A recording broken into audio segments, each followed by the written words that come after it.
It is an honor to get to be here with you today to share my story at the March for Life UK.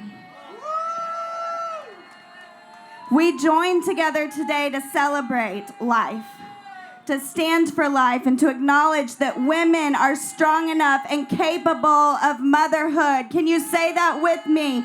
Women are strong enough and capable of motherhood. This is something I wish somebody would have told my biological mother, as you'll hear in a moment. But today, together, we have an opportunity every single day. We have an opportunity to choose to be the solution in a pregnant woman's moment of desperation when she is pregnant, scared, and feels like she has nowhere to go. A solution for a woman like my birth mother, who told me that she desperately needed someone like you, someone like me, to stand in the gap for her, to walk alongside of her and tell her that she was strong enough and capable of being a mother, regardless of circumstance. So today, as I share my story with you, I'd like to encourage you to choose today to be that type of person, a very unique type of person that can meet a woman's in her moment of need, a person of integrity who stands for truth and things that are wise, who fights for women, families, and children, and recognizes that we are all created in the image of God with a purpose and a plan.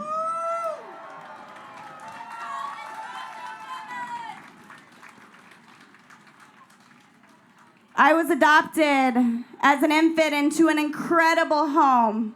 Adoption was our normal. I didn't know any different, but I always knew I was so thankful for my family and for my life. But if you had asked me as a child, as a teenager, if I believed that I would ever be the type of person who'd be impacted by abortion, I would have said absolutely not.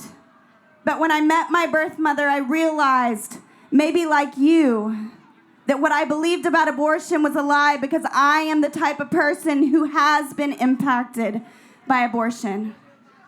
I met my birth mother when I was 21, and after an incredible first reunion with her, I decided to have a second meeting. And this second meeting with my birth mother is a meeting that changed the course of my life forever. It is the single most life-altering moment of my life, as I thanked my birth mother for choosing life for me. And she broke down into tears and she said, "Claire, I'm so sorry.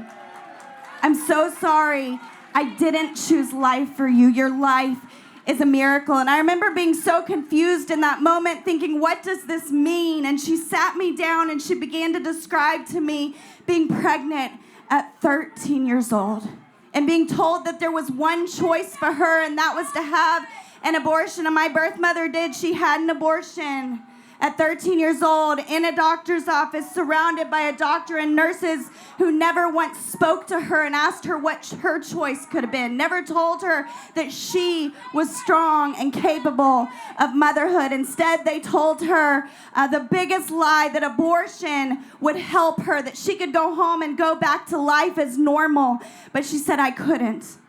It was the single most excruciating moment of my life, as I had this painful D&E abortion procedure, which tears the baby's body apart limb by limb, only to go back to the doctor a few weeks later and realize that she was still pregnant, because I had accidentally survived the abortion procedure that successfully aborted my twin. I remember looking into her eyes that day. I have never seen tears. I have never seen pain in anyone's eyes like I saw that day, as she described what happened to her, what happened to me, what happened to my twin, what abortion had done to us, what it had taken from us. It opened up my eyes to not only understand the reality of abortion for me, the unborn baby, but for a woman like my birth mother. A woman who deserved to be walked alongside of, to be empowered by choosing life. That moment made sense of a lot of things for me. I was born weighing 3 pounds, 2 ounces. I had a dislocated hip. I had clubbed feet. I went through body casts after body casts as doctors tried to correct these complications that my birth mother was told were due to the abortion procedure that accidentally missed my body.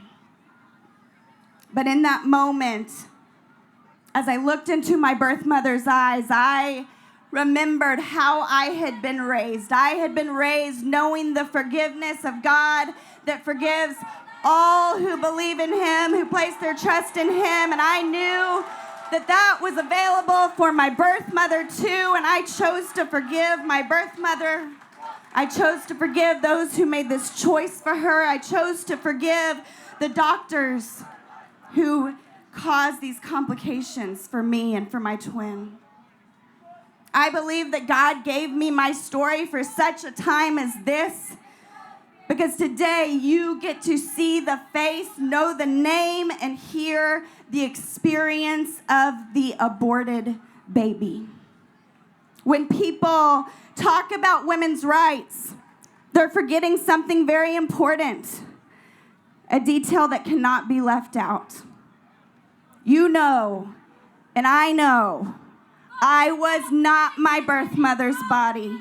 I was a separate human being inside of my birth mother's body. And when you look at my face, you are looking at my twin. You are looking at the aborted baby who is worthy of marching for and fighting for today.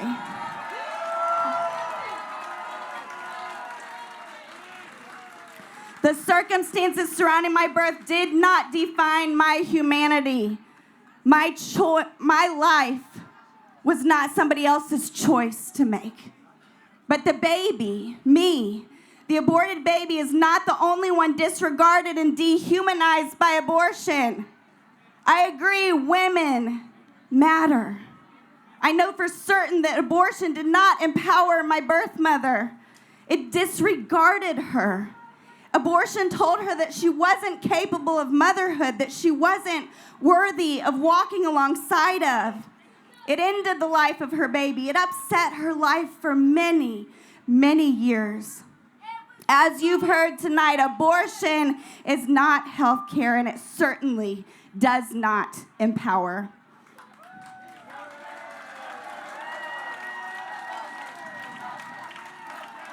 Healthcare should never dehumanize or kill anyone, regardless of age or circumstance.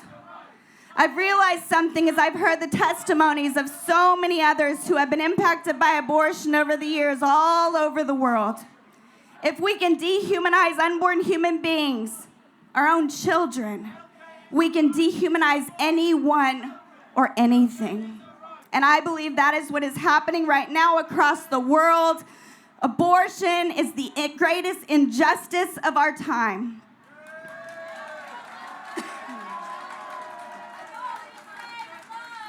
But oftentimes there's something that we forget.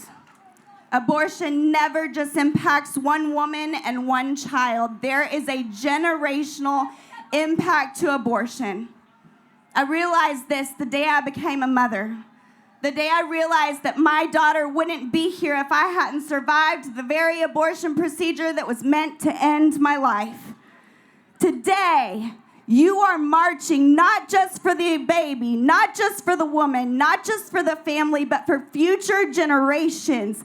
Thank you so much.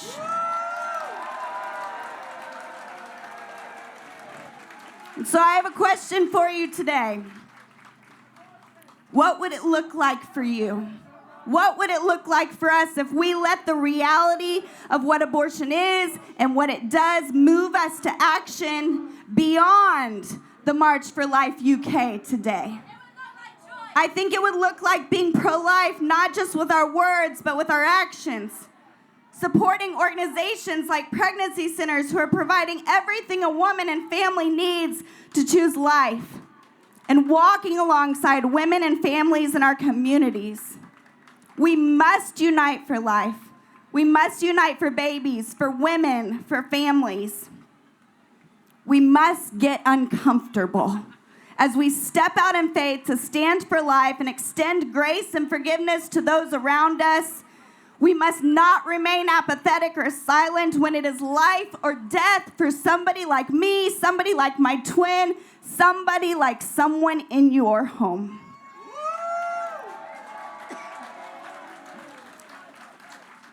We must not be ashamed of who God has created and called us to be, but instead stand up boldly for God-honoring, life-affirming, and family-empowering values every single day. And it is not lost on me. You too have a story that brings you here today. You are here for a reason, and I thank you for standing for life here in London. Thank you for marching for babies like me and women like my birth mother. It is saving and changing lives and creating a culture that values life from conception to natural death.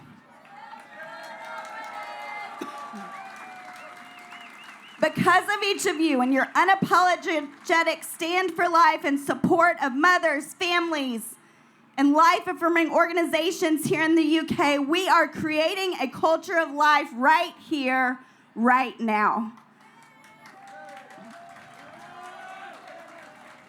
Because of the work of so many life-affirming organizations here in the UK, we are offering the resources and the support my birth mother was looking for in her moment of crisis, which are the same resources and support women are looking for right here in the UK.